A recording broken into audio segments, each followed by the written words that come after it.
Good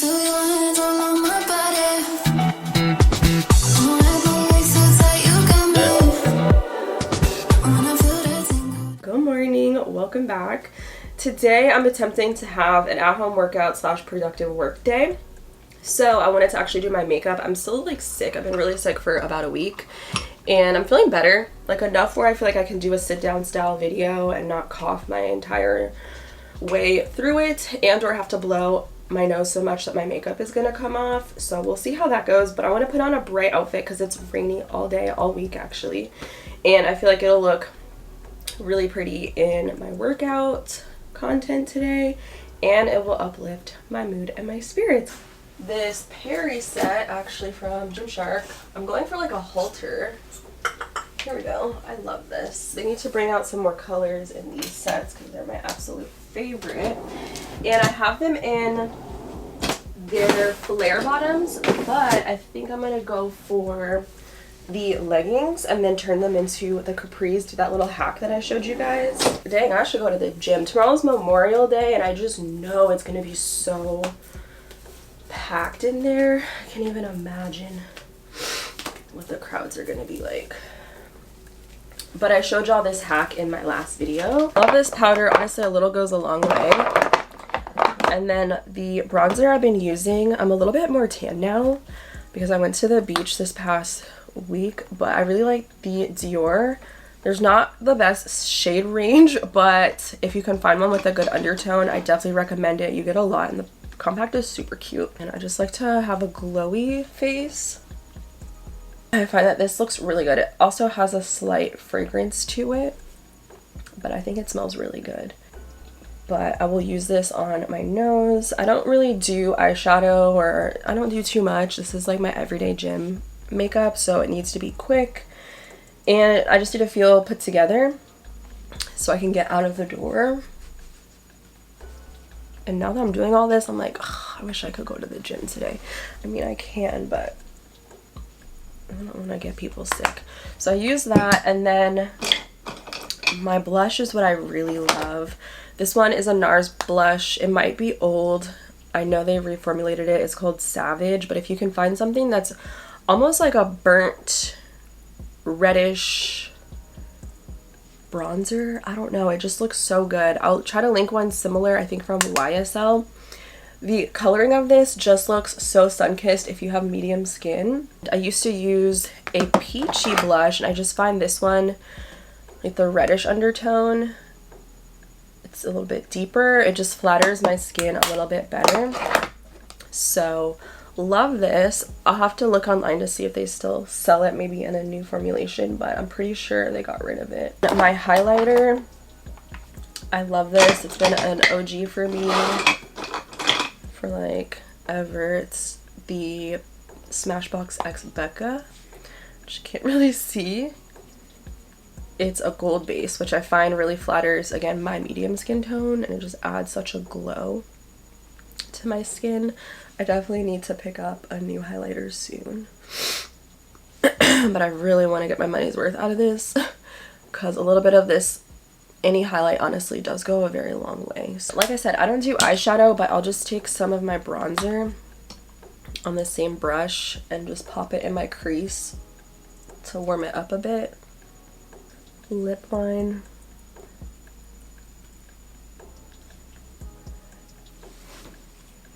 And then I just use like a glossy balm. It's not perfect, but I feel presentable.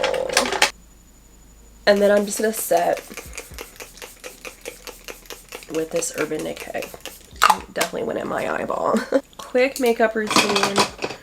Also, the foundation I'm using is the new NARS. It's a matte foundation, so really like it. Lasts a long time now that it's getting warmer. I feel a little bit more put together. I'm a little sick. I think I've been sick for 6 days, which thank gosh I'm feeling better, not worse. But I got a comment this morning and I felt like I responded to it and then I deleted it because I'm like, I need to talk about this in a video. But the comment said something along the lines of, why is everything on your Poshmark so expensive when you got it for free PR? And it really rubbed me the wrong way because that was a lot of assumptions. I personally am a very small content creator. I've never been an athlete for any brand or whatever, so I spend so much. Y'all don't understand. I spend so much of my own money on clothes, activewear, loungewear, especially pouring into this YouTube channel, which I started only a couple years ago, shortly after I went on my fitness journey. And I've been buying activewear, like starting with Gymshark and Alphalete in 2020. Quarantine days, doing at-home workouts. You can go back on, I think it was my first YouTube channel, Kayla Lashae, where I did like my first like haul right before like Black Friday time. So obviously Gymshark didn't know who the heck I was. Never worked with Alphalete before, never worked with Skims, never worked with Honor Active, never worked with Define. And y'all see that I do a lot of reviews, and as quickly as brands turn around and do capsules and new releases and new drops every month, sometimes multiple times out of a month, it is really hard to keep up. I don't have space for all that stuff. And when I started shopping in 2020, I obviously have a whole different body type now. So I've had my Posh for maybe, girl, over a decade. Sold maybe close to 600 plus items. And all of that is majority probably activewear, shoes, some designer stuff as well, bundle deals, all that good stuff. So I can't keep everything that I have, and a lot of that stuff, if you think about it, is older pieces. So when I started shopping 2020, that was around the time of the good quality of Alphalete Amplify stuff. 2022, 2023, good quality of Honor Active Effortless pieces, right? And then you get, I guess, maybe a year from now, you get the better quality soft motion stuff from like Honor Active. You can go on Poshmark and you will find tons of items from tons of sellers. There's thousands and thousands of sellers, I'm sure, on Poshmark. The beauty of it is it's your closet. You can make your own prices. You can choose to sell what you want to sell, how often you want to sell. If you want to turn your closet off, you can turn it off. If you want to delete your closet, you can delete your closet. If you want to take 2 weeks to ship an item to a buyer, you can do that. I take it very seriously and I try to be very active on there. I try to ship my stuff super quick every day. I try to communicate back and forth to whomever I'm talking to make sure that it's a good experience and they know what they're getting. I try to take time to put the description so that they are accurate and take good pictures and all of that type of stuff. So it takes a lot of time to do Poshmark if you're going to do it. And to me, it's like a job. They also take 20% from everything that you sell, and it has to be worth it for me to list it. I'm not going to sell something that's raggedy, dingy, old, da-da-da-da-da for $5 when they take 20%, and the shipping envelopes I buy are dang near $6 for just 3 of them, and the gas to get to the postal. So I mean, I do have stuff listed for $8, $12, $15. I do bundle deals with, I think I have, my biggest bundle has 10 items from Alphalete, which I purchased with my own money. They like older quality Amplify shorts and the long sleeve crop tops. It's a bundle deal, so I listed it far less than whatever it retailed for. Same thing with Skims bundles, you know. I have matching sets that I bought from Buff Bunny and all that good stuff. I've sold some Gymshark pieces because, guys, to be honest, I'm not an athlete for Gymshark. I'm gonna give you the tea. I get 2 outfits a month from Gymshark, 2. So if you watch my hauls, it's more than a top and a legging and another top and a legging, okay? So I've spent close to $10,000 of my own money on Gymshark pieces. And that's me being honest and real. So I want some money back if something doesn't fit me, or I've outgrown it, or I just prefer other styles that they've continuously come out with. Same thing with other brands. Don't wear a lot of my Alphalete short shorts anymore because my thighs are too thick. Like, as an individual, and I've always said this, if you have stuff in your closet, sell it, make some money. Times are hard. Life is expensive, you know? And there's so much money just sitting around in your home that maybe you just don't even know about it. So I don't think there's anything wrong with selling whatever you want, pricing it for whatever you feel it is worth. And like I said, I do bundle deals. I sold recently some Louis Vuitton sneakers and listed them for $500, like far less than the $1,500 that I paid for them, for example. And I think that's a good bang for your buck. but I guess prices are going to be relative to each individual person, and that's cool. If you don't like my prices, I'm always open to offers, and 9 times out of 10 I will accept an offer if it makes sense. If you're going to offer like $5 for something that I've listed for, I don't know, 45, then probably doesn't make sense for me to, like, that doesn't make sense. But if it's a reasonable offer, 9 times out of 10, I'm going to say yes, I'm going to ship you the stuff. And also, you have to keep in mind that these are my own items. So I'm not going to list, like I said, dingy, raggedy stuff. Those things will either be donated or thrown away if they're faded or outwashed or whatever. If you don't like what I'm selling, you could always find another seller on the app. Like I said, there's thousands and thousands and thousands of other sellers that probably have what you're looking for. There are people that do this like as a job, where they'll go and buy hot commodity items. Let's say, like, for example, I was looking for the Honor capris back when they first released in the Ruby, because I had not purchased them when they had first launched, and people were selling them for $300. I didn't go comment on this person's page and be like, what the heck? I just kept scrolling until I found something that was more reasonable for me. Never ended up happening. So luckily they did a restock and I ended up ordering straight from Honor Active. But stuff like that, people do that for a living. They'll buy up stuff that are hot commodity products, especially soft motion straight legs, and they will sell them for twice the price because somebody is going to buy it because they're going to want it. That's just what Honor does, is they do these quick capsules, sell out, and then you can't get them again. So people go to places like Poshmark and Macari and stuff like that. But girl, shop at Goodwill, shop at your local thrift store. You do not have to shop from me. And I was a little offended because I work so hard for everything that I have. I'm not just giving stuff for free, especially as a small content creator. Like, it costs a lot of money to do reviews, and I enjoy doing them, don't get me wrong, but I know that I can't just hold on to every little thing when there's going to be new stuff coming that I'm going to want to share with you guys and review them and stuff like that. And when you are gifted something, it's not a gift. It's not like, here, take this cup, we love you so much. No, they expect you to work for it, post about it, review it, promote it, sell it. It's just a part of the job, and free items don't pay the bills. Hi, Bubby. It's kind of like if you clock in at a restaurant job, maybe a perk for you is getting a comped meal that day. That's nice, but you expect to get paid because you're going to pay the bills. A free meal is not going to pay the bills. And maybe you have a 9 to 5 and your perks are yearly bonuses, or you get free health care. Those are amazing perks on top of the job.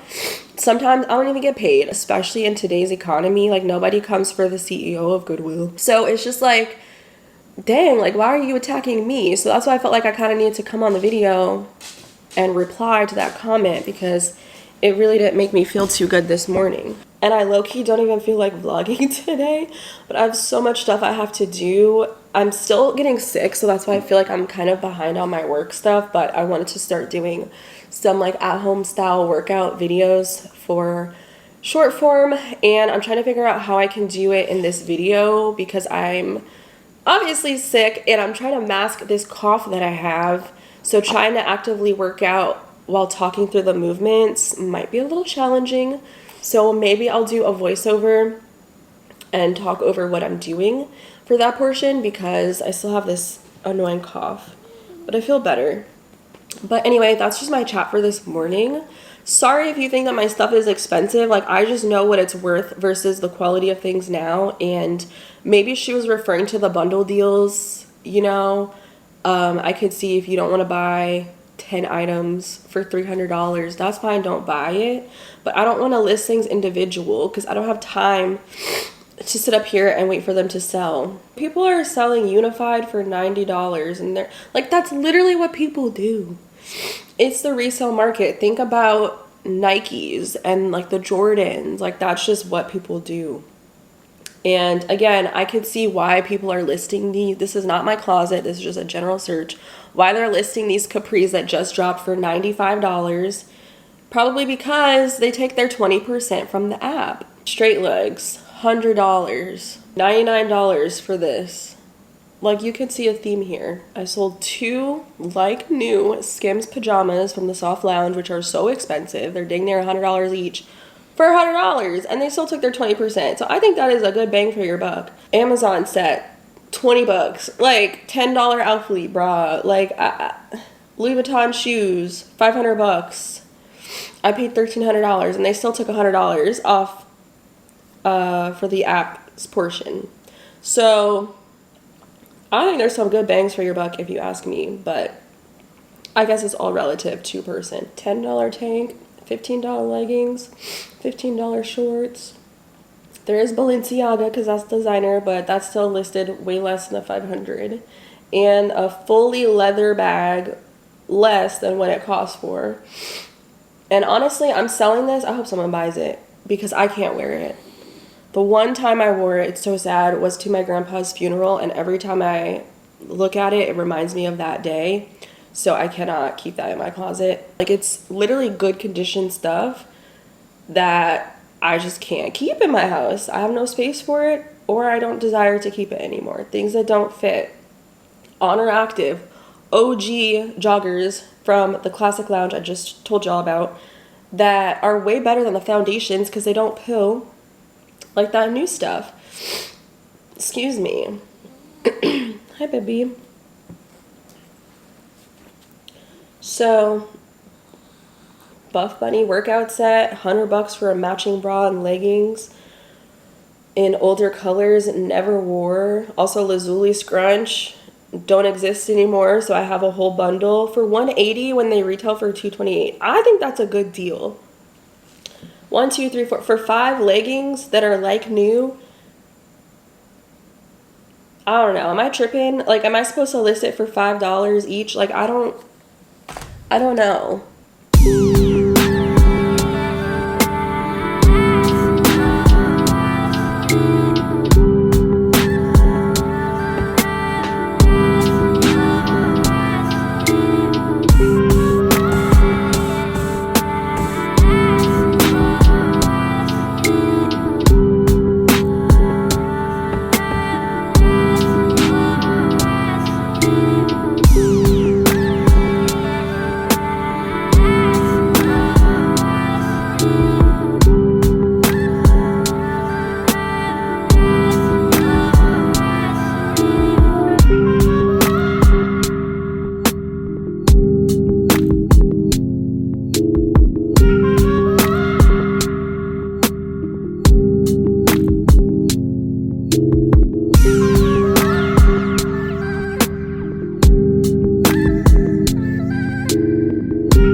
I filmed some of the clips. I'm gonna have to just not voice over because do you hear me? I was wheezing. And I did end up editing and posting my first at-home workout reels. So let me know in the comments if you guys would be interested to see more content like that, because it was actually pretty easy to film. It's kind of small and tight in here, so I didn't know how I was gonna get the angles, but I ended up figuring it out on like my DJI. It's a little bit wider, and the angle was good enough where you could see full body and it wasn't like super cramped or crowded. And I felt like Leroy low-key was getting in more work than I was during that core workout. But my core feels really tight and engaged, and that's exactly what I need. I had mentioned on my other YouTube channel that I'm entering a fat loss phase because I wanted to kind of shred down a little bit. Still want to build muscle, lift heavy in the gym, but I just wanted to tweak a few things in my routine, and that is prioritizing movement, so trying to hit 10K steps on most days, and then also implementing core workouts, which I want to do in the comfort of my own home, which will be nice. Switch up my routine, still be able to go to the gym, but also get in those core mat style workouts. And I just did movements with the ball today, which you guys saw, and those were workouts that I would do in the gym anyway. And you don't even need the ball to do that. You could just do body weight workouts. But I also have Pilates YouTube videos saved, but today I didn't really feel like doing all of that. I think if I just pick 4 to 6 different core workouts, do those consistently throughout the week, and I think I'll see some good progress. And then a huge part of what I need to do is in the kitchen. So eating clean, healthy whole foods. I have a bad habit of reaching for the frozen foods at Trader Joe's, and I mean, there's this misconception that Trader's is a health food store when it's really just other like food brands just repackaged in their Trader Joe's packaging. And that's fine, you know, it's not bad in moderation, but I love their orange chicken so much. It's battered, it's fried, majority of it is the batter and less chicken. So I need to prioritize high protein meals, micronutrients, and drinking a lot of water. I'm still taking creatine, so that's a big part of my aesthetic, is looking muscular and curvy still. I just want to tone down in certain areas, and it's really difficult when you can't spot reduce, and everyone's genetics play a role. I struggle personally with gaining fat in the lower belly and then like the love handle area. That is where I personally gain and lose weight the fastest, and like in my jaw. So I feel like doing those little tweaks are gonna help me feel a little bit more confident in my body, and consistency is the key here. I can't expect to have a six-pack in a week after just doing a couple core exercises. No, we have to be realistic. It's still like springtime right now, so I think if I stick to it for 2 months, I'm gonna really feel really good in my skin, and most importantly, confident in my bathing suit. My pool is actually open right now. It opened yesterday, but it's rainy, it's cold, it's gloomy here, so I still have time to get it together where I'll feel my best. But I definitely want to prioritize going to the pool, going to my mom's pool. She has like a lap pool. Here it's 3 feet. What am I gonna do with that? That's for tanning. So I do want to find a good space in my gym workouts to do at-home sessions in the gym. There's a gym by my mom, so ideally if I could go do a lift there and then go to the pool and swim. I want to count that as movement because it works the whole body. Like, I'm usually exhausted after doing laps. I think that will be really fun as well as we get into summer. But making your workouts fun and enjoyable is gonna be key here. If you are shy to go to the gym, you can do at-home workouts. It is more challenging to grow as quickly, but you could still get beginner gains and you could still reach your goals, especially if you're prioritizing what you're eating in your diet. That's really key here. I definitely just want to keep my muscle as much as possible, just maybe not stuff my face as much as I typically would trying to actively gain weight and bulk. So yeah, hopefully I can make it do what it do and get the results that I'm seeking, because I really just want to shed a little bit of fat. So just a slight deficit. I could probably even just move into maintenance and do it that way, but I don't know, we're gonna see how this goes. I don't know, I tried to track last week to get a gauge on what I'm eating intuitively, and I don't know. I feel like I should just eat intuitively and just be more mindful of the types of meals and portions, really eating the same things that I typically do. I barely eat out. I eat mostly whole foods anyway. And I do like some chips every now and again, but just having smaller portions and prioritizing the proteins and being mindful of how much oils and butters, that's my problem, that I have in my diet will really help. But I think this tea is going to do me justice today.